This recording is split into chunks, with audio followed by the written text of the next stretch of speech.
नमस्कार मित्रों, आइए देखते हैं आज कैलेंडर का पार्ट 4 है। इसमें हम देखेंगे कि बिल्कुल बेसिक से कैसे दिन निकालते हैं। तो दिन निकालने के लिए हम क्या करेंगे कि वर्ष देखेंगे कि कौन सा वर्ष साधारण वर्ष है, कौन सा वर्ष लीप वर्ष है। लीप वर्ष और साधारण वर्ष का कैसे हम पहचान करेंगे तो ये भी देखेंगे। सबसे पहले जानकारी ये होना चाहिए कि साधारण वर्ष में कितने दिन होते हैं, कितने सप्ताह होते हैं, कितने दिन होते हैं। तो आइए देखते हैं, शुरू करते हैं। सामान्य वर्ष जो होता है 365 दिन का होता है, 52 सप्ताह एक दिन होता है, जिसमें फरवरी 29 की होती है, जिसमें फरवरी जो है 28 की होती है। लीप वर्ष जो है 366 का होता है, फरवरी जिसमें 29 की होती है। उसी प्रकार सामान्य शताब्दी वर्ष में अगर देखा जाए तो इसमें फरवरी जो होगी 28 दिन की होगी, और लीप शताब्दी वर्ष में देखा जाए जैसे 400, 800, 1200, 1600, 2000, इसमें सन में फरवरी कितने की होगी? 29 की। आइए देखते हैं कि कैसे सामान्य वर्ष में 52 सप्ताह एक दिन आया। तो हम देखेंगे सामान्य वर्ष में 365 दिन होता है। अब दिनों की संख्या हम देखेंगे तो 7 होती है, इसलिए 7 से भाग लगाते हैं। तो 7 5 35, बचेगा एक, ये 5। 7 दूना में कितना होगा? तो 14 होगा, और ये बचेगा एक दिन। ये जो 7 से भाग लगाए तो 7 का मतलब सप्ताह बन गया। तो इसलिए हम कह सकते हैं कि साधारण वर्ष में 52 सप्ताह एक दिन होता है। फरवरी जिसमें 28 की होती है। अब जिसमें फरवरी 29 की होगी वो लीप वर्ष होता है, तो एक दिन बढ़ जाएगा तो कहेंगे 366। इसमें जो है कि 52 सप्ताह, यहाँ 365 में एक शेष बच रहा है, 366 एक अधिक है, तो एक दिन और बढ़ जाएगा तो 52 सप्ताह 2 दिन होगा। इसमें फरवरी कितने की होगी? 29 की होगी। ये तो एक मान लीजिए कि सामान्य वर्ष है, तो इसमें हम लीप वर्ष में देख ली कि फरवरी कितने की होगी, कौन किसमें 28 का होगा, किसमें 29 का होगा। आखिर लीप वर्ष और साधारण वर्ष कैसे हम जानेंगे? तो देखेंगे लीप वर्ष जैसे है कि 1904 है, यहाँ 1802 है, जैसे 1703 है। तो इसमें हम 4 से भाग देकर देखेंगे। तो 4 से जो भाग देंगे तो 4 से ये पूरा कट जाएगा। तो 4 से जो कट जाएगा तो ये क्या होगा? लीप वर्ष होगा। और ये 4 से भाग देने पर नहीं कटेगा तो ये सामान्य वर्ष होगा। यहाँ भी 4 से भाग देने पर नहीं कटेगा, इसलिए ये क्या होगा? सामान्य वर्ष होगा। इस सामान्य वर्ष में फरवरी 28 की आएगी, लीप वर्ष में फरवरी 29 की आएगी। अब आते हैं कि सामान्य वर्ष को हम समझ लिए कि कैसे लीप वर्ष निकालते हैं और कैसे साधारण वर्ष निकालते हैं। अब हम शताब्दी वर्ष की चर्चा करते हैं। तो शताब्दी वर्ष है जैसे 100 है, 200 है, 300 है, 400 है। तो इसमें जो शताब्दी का मतलब होता है 100, और 100 का मतलब जब इसमें सामान्य में 4 से भाग लगा रहे थे, शताब्दी मैंने 400 से अब भाग लगा कर देखेंगे। सब में 400 से भाग देकर देखेंगे। तो 400 से जब मैंने भाग दिया तो मात्र यही नंबर है जो कि बिल्कुल कट गया, शेष क्या आ गया? 0। तो इसे हम कहेंगे लीप शताब्दी वर्ष। क्या हो गया? लीप शताब्दी वर्ष।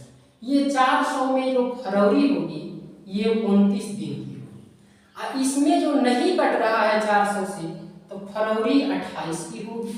ये भी 400 से नहीं कटा तो इसमें फरवरी कितने की होगी? 28 की होगी। ये भी 400 से नहीं कटा तो इसमें भी फरवरी कितने की होगी? 28 की होगी।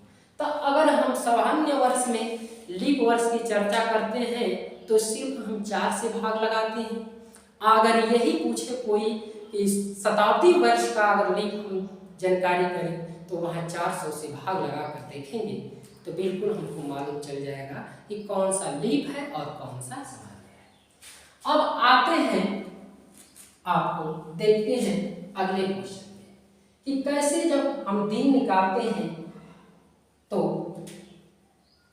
हमें जानकारी होती है कि वही दिन कैसे आता है। एक चीज हम जान गए हैं कि दिनों की संख्या 7 होती है। अगर एक को ये सोमवार बता देता है तो 7 दिन के बाद फिर यहाँ 8 को भी क्या होगा, सोमवार होगा।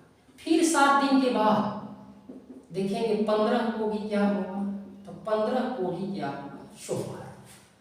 और ये मालूम हो गया, आगे 8 को सोमवार है तो पहले सोमवार तो 7 कम कर लेंगे, 15 को सोमवार है तो इससे पहले सोमवार 7 कम कर लेंगे तो 8 को सोमवार।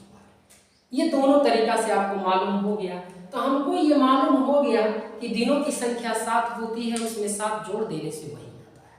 चाहे 7 दिन जोड़ते हैं तो वही दिन, चाहे 14 दिन जोड़ते हैं तो वही दिन, चाहे 1 सप्ताह जोड़ते हैं तो वही दिन, चाहे हम 2 सप्ताह जोड़ते हैं तो वही दिन, चाहे हम 52 सप्ताह जोड़ेंगे तो वही दिन, चाहे हम 100 सप्ताह जोड़ देंगे तो वही दिन।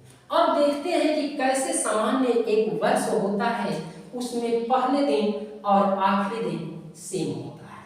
तो मान लीजिए कि 1 जनवरी 2001 को दिन जो था वो सोमवार था, ये दिन सोमवार था।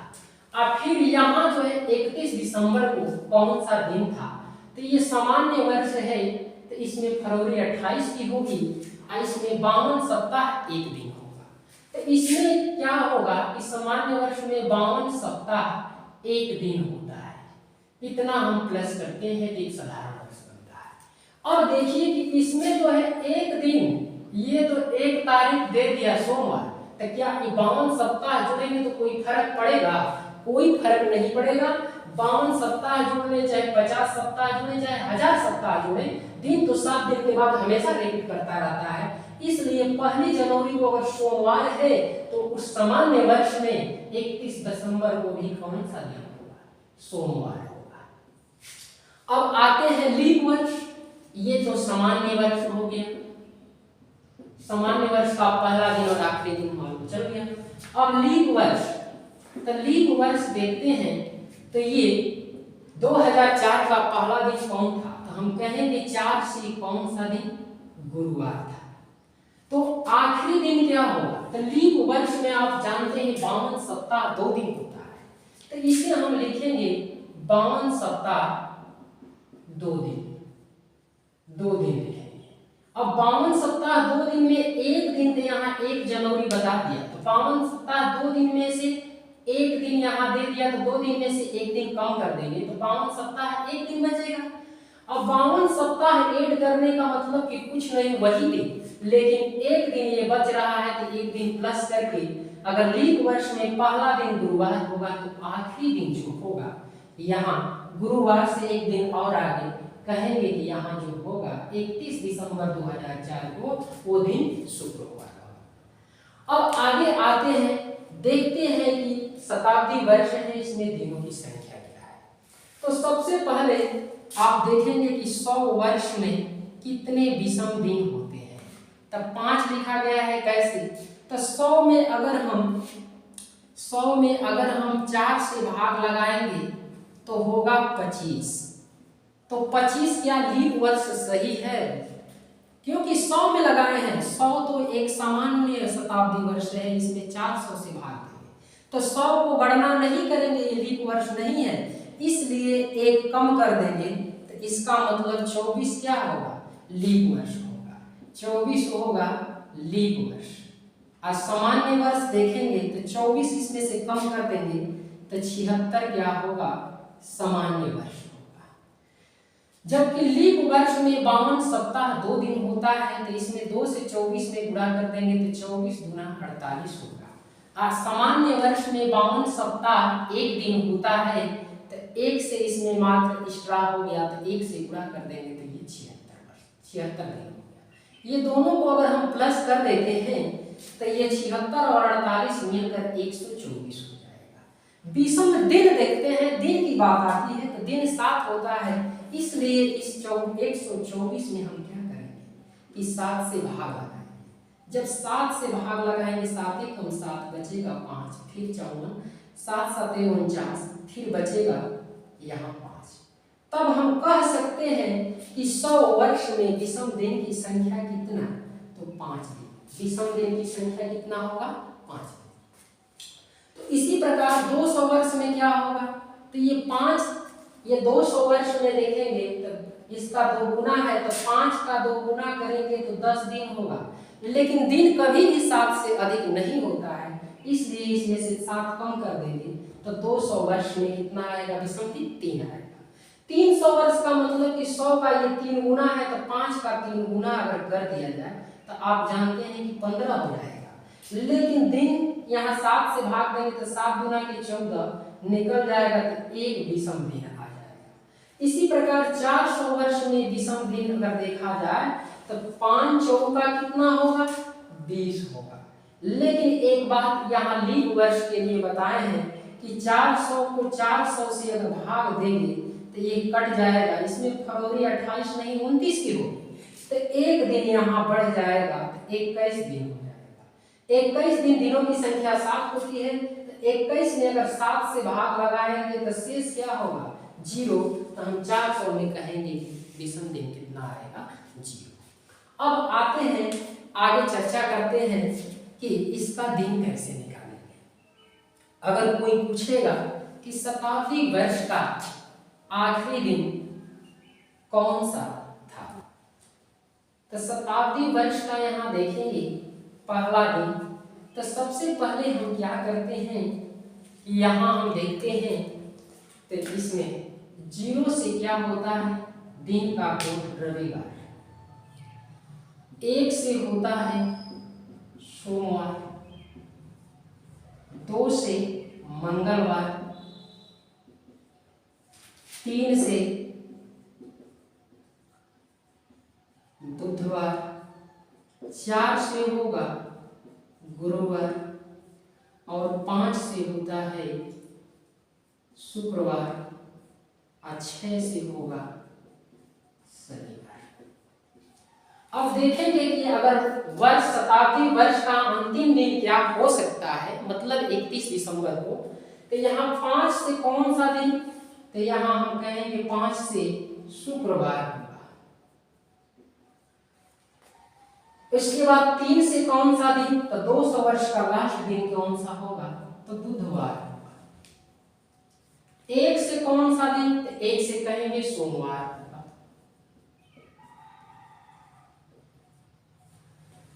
1 से सोमवार। 0 से कौन सा दिन, तो 0 से ये रविवार। यही दिन शताब्दी वर्ष का आखिरी दिन हो सकता है।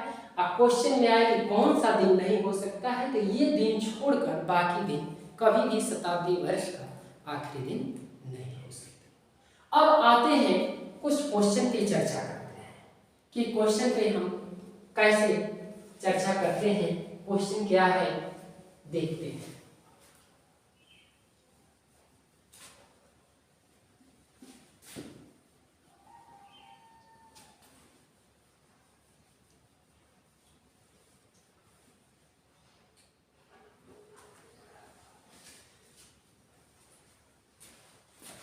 देखते हैं, पहला क्वेश्चन है 15वीं शताब्दी में विषम दिन कितने होंगे। स्क्रीन पे आपको क्वेश्चन दिखाई दे रहा होगा। यहाँ बोला है कि 15वीं शताब्दी में विषम दिन कितने होंगे। तो 15वीं का मतलब, शताब्दी का मतलब 1500 में विषम दिन कह रहा है। तो यहाँ 1500 को हम लिखेंगे 1200 प्लस 300। 1200 को अगर हम 4 से भाग लगाएंगे तो ये एक भी शेष नहीं बचेगा, 0 हो जाएगा। तो 300 में विषम दिन कितना, तो 300 में विषम दिन 1 होगा। तो हम कहेंगे कि 15वीं शताब्दी में विषम दिन की संख्या 1 होगी, जो कि पहला ऑप्शन सही है। आते हैं दूसरे क्वेश्चन पे। तो दूसरे क्वेश्चन पे आते हैं, 16वीं शताब्दी में कितने विषम दिन होंगे। दूसरा क्वेश्चन कह रहा है कि 16वीं शताब्दी में कितने विषम दिन। तो यहाँ भी 400 से 0 कर रहा है, तो ये 400 से यहाँ अगर हम भाग दे देंगे तो ये क्या कट कर ये 0 शेष आ जाएगा, ये शेष क्या होगा 0। तो हम कहेंगे कि 16वीं शताब्दी में विषम दिन कितने होंगे, तो इसका आंसर होगा 0, जो पहला ऑप्शन सही है। आते हैं तीसरा नंबर क्वेश्चन। तीसरा नंबर क्वेश्चन जो है 18वीं शताब्दी में कितने विषम दिन होंगे। 18वीं शताब्दी में 1800 में विषम दिन देखेंगे तो 1800 को 1600 और प्लस हम 200 लिखेंगे, तो 1600 तो 400 से भाग देने पर हो जाएगा 0, शेष एक भी नहीं। लेकिन 200 में कितने विषम दिन थे, यहाँ से देखेंगे 200 में 3 विषम दिन आएगा, तो यहाँ 3 हो जाएगा। तो 18वीं शताब्दी में कितने विषम दिन होंगे, तो इसका ऑप्शन दूसरा होगा, 3 होंगे। आते हैं क्वेश्चन कह रहा है कि कौन से दिन शताब्दी के अंतिम दिन नहीं होंगे। अगला क्वेश्चन 4 नंबर है कि कौन से दिन शताब्दी के अंतिम दिन नहीं होंगे। रविवार, सोमवार, मंगलवार, शुक्रवार। तो यहाँ देखेंगे कि इसमें कहीं भी रविवार जो है दिया है, सोमवार भी दिया है, शुक्रवार भी दिया है, लेकिन तीसरा ऑप्शन मंगलवार नहीं दिया है, तो इसका आंसर होगा मंगलवार, तीसरा ऑप्शन सही है। आते हैं 5 नंबर क्वेश्चन पे, देखते हैं अब जो है दिन कैसे हम जानकारी करें। 3 जनवरी 2003 को कौन सा दिन था। 3 जनवरी 2003 को कौन सा दिन था। तो 2003 को हम क्या लिखेंगे, 2000 प्लस 2 प्लस 3, ये 3 जनवरी आ जाएगा। तो ये वर्ष है और ये भी वर्ष है, तो ये 400 से यहाँ भाग दे दीजिए, तो ये बन जाएगा 0 शेष। और यहाँ वर्ष है, इसमें साधारण वर्ष है तो 52 सप्ताह 1 दिन, तो 1 दिन विषम होता है, तो 2 से 2 विषम दिन हो गया। अब 2 और 1 3 कितना होगा, तो हम कहेंगे दोनों को मिलाएंगे तो 5 होगा। अब 5 से कौन सा दिन दिखा रहा है, शुक्रवार, तो ये दिन आपका आंसर आएगा शुक्रवार, जो कि तीसरा ऑप्शन सही है। आते हैं 6वें नंबर क्वेश्चन कि 6वां नंबर क्वेश्चन कह रहा है 15 जनवरी 2001 को कौन सा दिन था। तो 15 जनवरी 2001 को कह रहा है कौन सा, तो 2000 अब प्लस जनवरी में कह रहा है 15 जोड़ देंगे, तो 2000 को यहाँ 400 से भाग लगाएंगे, बन जाएगा 0। अब 15 तो दिन हो नहीं सकता, तो 15 में हम क्या करेंगे कि 7 से भाग लगाएंगे, तो 7 गुना की 14, 1 शेष बचा। अब 1 से कौन सा दिन, 1 से कौन सा दिन होगा, तो यहाँ सोमवार होगा, जो कि सोमवार इसका पहला ऑप्शन सही है। आते हैं 7 नंबर क्वेश्चन।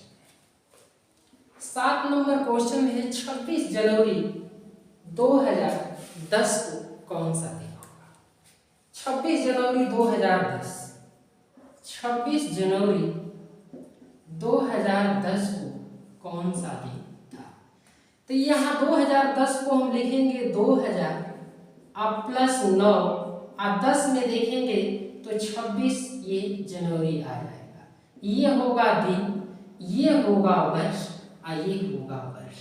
वर्ष में हमेशा चेक करेंगे कि लीप वर्ष कितने हैं, तो इसमें देखेंगे तो 400 से अगर भाग देंगे तो ये हो जाएगा 0, और इसमें अगर 4 से भाग देंगे तो ये कितना हो जाएगा, शेष 2, 4 से भाग देंगे तो 2 बढ़ जाएगा, तो हम कहेंगे 2004-2008 लीप वर्ष होगा। तो कुल मिला के 9 और 2 11, ये और 26 ये जोड़ लेंगे तो कितना होगा, तो 37 होगा।